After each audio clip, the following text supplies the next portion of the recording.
This is Einstein, E equals mc squared, right?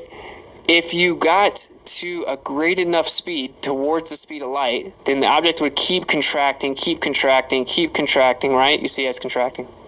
It's going to keep contracting. Now it's gone, right? As you go faster and faster towards the speed of light, the object keeps contracting. Eventually, what's going to happen? If it keeps contracting and getting smaller, what's going to happen?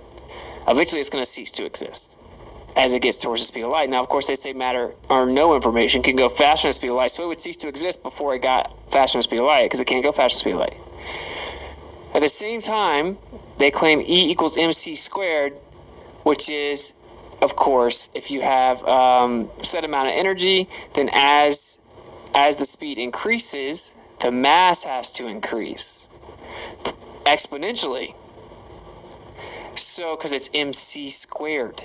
So they say that the matter is going to contract, get smaller and smaller and shorter as it gets faster towards the speed of light. But actually, as it gets faster towards the speed of light, the mass expands exponentially.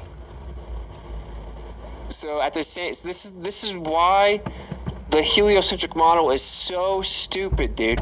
Relativity says, and because it has to explain Michelson-Morley, it says, dude, that objects get shorter as they move towards light speed. But as they get closer and closer to light speed, they keep getting shorter to where they would just disappear. At the same time, the mass is actually getting shorter and contracting, but somehow also getting exponentially bigger as it gets closer to the speed of light. This is the actual is for rest mass. How is rest mass times the speed of light?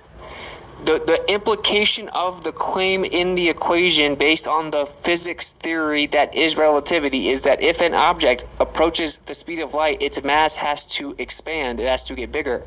So basically, relativity is fundamentally paradoxical, claiming that it contracts and expands as it gets closer. I cannot imagine either. Yeah, they're both hilariously stupid, made-up pseudoscience, but the point is, and there is something called contraction, right? And like Oliver Heaviside showed this, when you show currents, when you send currents in a wire in a certain direction, you can actually see that the wires can suffer from contraction. And that's where they got the whole idea, like a real physical phenomena, because like, of course, electricity interacting with matter and what actually is all that. But anyway,